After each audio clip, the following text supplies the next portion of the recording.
నమస్తే. నేను మీ నాగబాబుని. ఒక సగటు భారతీయుడిని, ఒక హిందువుని.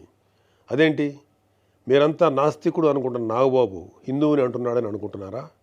ఆదిశంకరుల అద్వైతం, రమణుల ఆత్మజ్ఞానం, వీళ్ళిద్దరూ చెప్పిన నిరాకార స్వరూపమైనటువంటి ఆ పరమాత్మను నమ్ముతాను. హిందువు అనేది ఒక నమ్మకమో ఒక మతమో కాదు, ఇది ధర్మం, మన జీవన విధానం. అవివేకుల్ని అజ్ఞానుల్ని ఎడ్యుకేట్ చేసి అలా చెప్పాలంటే ఇది ఒక జియోగ్రాఫికల్ ఐడెంటిటీ కూడా. ఆసేతు హిమాచలం నుంచి హిందూ మహాసాగరం వరకు ఈ పుణ్యభూమిలో పుట్టిన ప్రతి ఒక్కడూ హిందువే. ఈ దేశంలో ఈ ధర్మంలో చార్వాకులు కూడా చోటుంది కాబట్టి నేను నికార్సైన హిందువుని. నా ధర్మాన్ని గౌరవిస్తూ ఇతరులను కించపరచకుండా బతుకుతున్న ఒక ప్రౌడ్ సనాతన హిందువుని. అందుకే నాకు ఎమ్మెల్సీగా కౌన్సిల్లో మాట్లాడే అవకాశం రాగానే హిందూ మతం కోసం పాటుపడే అర్చకుల చాలీ చాలని జీతబత్యాల గురించి మాట్లాడాను. మరి వైసీపీ నాయకుల సంగతి ఏంటంటారు? రండి చూద్దాం.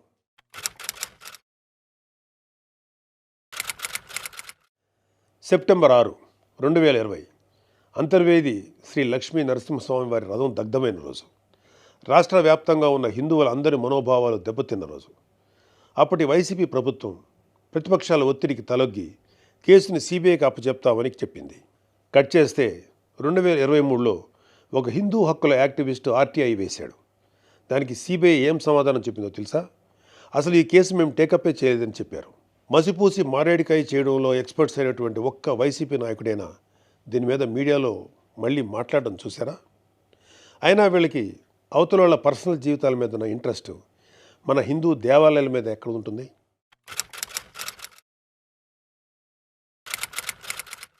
డిసెంబరు 2020 రామతీర్థం రాముడు మనకు ఒక దైవం.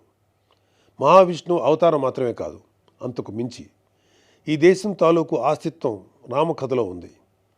ఒక మనిషి ధార్మికంగా ఎలా బ్రతకాలో రామాయణం చెప్తుంది. రామాయణంలో మారీచుడు చెప్తాడు, రామో విగ్రహవాన్ ధర్మ సాధు సత్య పరాక్రమ అని. ఈ భూమి మీద రాశీభూతమైన ధర్మమే శ్రీరాముడిని నమ్మే జాతి మనది. అలాంటి రాముడి శిరస్సును నరికినా పట్టించుకోని ప్రభుత్వం వైసీపీ ప్రభుత్వం. అప్పటి ప్రభుత్వం ఇన్వెస్టిగేషన్లో చూపించిన నిర్లక్ష్యం వల్ల దీని వెనుకున్న అసలు దోషులను శిక్షించలేక ఏదో నామకే వాస్తే కేసులు పెట్టి దీన్ని నీరు కార్చారు. అయినా మీకు మీ మంత్రులకి రిలీజ్ సినిమాలకు రివ్యూలు ఇవ్వడం మీద ఉన్న శ్రద్ధ రాముడి మీద ఎందుకు ఉంటుంది?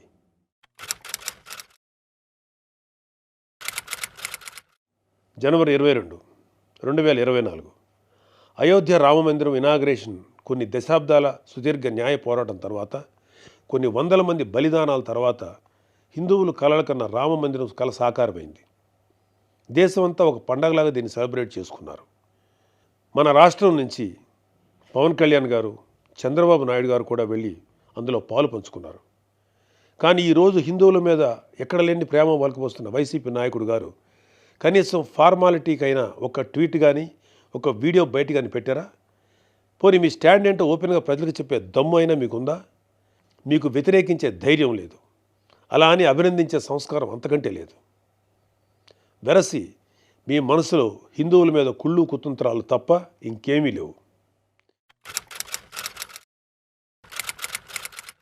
టీటీడీ భక్తులకి భగవంతుడిని దూరం చేసిన వైసీపీ పూట గడవని పేదవాడి దగ్గర నుంచి వజ్రాల కిరీటాలు చేయించే కోటీశ్వర్ల వరకు అందరి కోరిక ఒకటే, ఆ కలియుగ దైవమైన వెంకటేశ్వర స్వామివారి దర్శనం ఏడాదికి ఒకసారైనా చేసుకోవాలని. ఒక సామాన్య భక్తుడు నెల నెలా డబ్బులు కూడబెట్టుకొని మరి ఆయన చూడడానికి కొండ మీదకి వెళ్తాడు. అలాంటి కొండ మీద అకామిడేషన్ ఛార్జీలు మీరు ఒక్కసారి ఎలా పెంచుతారు? నందకం, పాంచజన్యం, కౌస్తుభం, ఒకలామాత గెస్ట్ హౌసుల్లో 500కి దొరికే రూమ్ని 1000కి ఎలా పెంచారు? నారాయణగిరి గెస్ట్ హౌస్లో 1700 రూపాయలు చేశారు. ఇది సామాన్యుణ్ణి భగవంతుడికి దూరం చేసే ప్రయత్నం కదా? నువ్వు ఎవరిని, అదే ఏం మాఫియాని సంతోషపెట్టడానికి ఇది చేసావో అర్థం కానంత అమాయకులు అనుకుంటున్నావా ప్రజలు? దర్శనాలు సేవలు అయితే ఇంకా దారుణం. ఏదో కాయగూరల బేరం ఆడినట్టు 10,000 చెయ్యి, దీన్ని 5,000 చెయ్యంటూ ఎంత నిర్లక్ష్యంగా మీ సుబ్బారెడ్డి బోర్డు మీటింగ్లో మాట్లాడాడో మొత్తం రాష్ట్రం అంతా చూసింది. అంత చులకన మీకు హిందువులంటే. ఇకపోతే తిరుమల మీద నువ్వు చేసిన దోపిడీ అంతా ఇంతా కాదు. ఒకే ఒక ఉదాహరణ చెప్పాలంటే టీటీడీ కామన్ గుడ్ ఫండ్కి ఇచ్చే కాంట్రిబ్యూషన్ 2.5 కోట్లు ఉండేది. దీన్ని సెప్టెంబర్ 2021లో 50 కోట్లకు ఒక్కసారిగా పెంచేశాం. అసలు ఇక్కడే కాదు, ఎక్కడ కొండ కనపడినా గుండు కొట్టేయాలనుకోవడమేగా మన అలవాటు.